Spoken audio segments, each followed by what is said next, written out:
नमस्कार मित्रांनो, मी पाटील सुरेश अंबेदास, शिल्पनिरीक्षक यांत्रिक मोटार गाडी, ठाणे जिल्ह्यातील अंबरनाथ तालुक्यातील वीर हुतात्मा हिराजी गोमाजी पाटील शासकीय औद्योगिक प्रशिक्षण संस्था अंबरनाथ येथील यांत्रिक मोटार गाडी या व्यवसायाच्या वरिष्ठ प्रशिक्षकांना प्रशिक्षण देत असून आज मी आपणास rack and pin type steering gearbox overhaul करणे.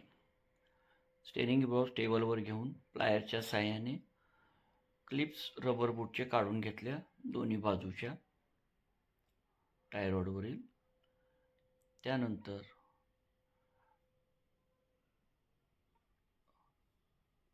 रॅकचं डॅम्पर स्प्रिंग व डॅम्पर लॉक नट काढून घेतला.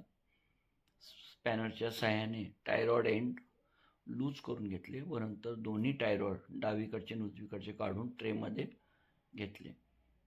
त्यानंतर पिनियनचा लॉक नट उघडून घेतल्यानंतर पिनियनला फिरवून एका बाजूला रॅक काढून खेचून घेतला.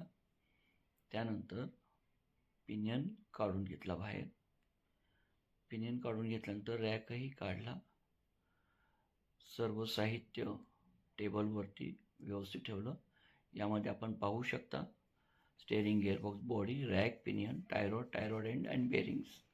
सर्व साहित्य ट्रेमधील डिझेल व कापडच्या सहाय्याने व्यवस्थित क्लीन करून घेतलं. स्प्रिंगसुद्धा धुवून घेतली. त्यानंतर पिनियनचे टीथ चेक केले, त्याची बेरिंग कशी फिटेड चेक केले, रॅकचे टीथ चेक केले व त्यानंतर त्यामध्ये ग्रीस भरून सर्व पार्ट्स उलटक्रमाने आपण फिट करत आहोत. या ठिकाणी आपण पाहू शकता बॉडीमध्ये आधी रॅक टाकला, त्यानंतर पिनियन इन्सर्ट केला, फिरून बघितला व्यवस्थित टीथ एंगेज झालेले आहेत किंवा नाही. त्यानंतर त्या ठिकाणी आपण पिनियनचा लॉक नट हा लावून घेतला आहे. पिनियन त्या ठिकाणी लॉक केलेला आहे. त्यानंतर डॅम्पर स्प्रिंग व डॅम्परचा लॉक नट आपल्या आवश्यकतेनुसार जेवढं पिनियन आणि रॅकमध्ये बॅकलॅश आवश्यक आहे तेवढ्या हिशोबात आपण त्याला घट्ट केला.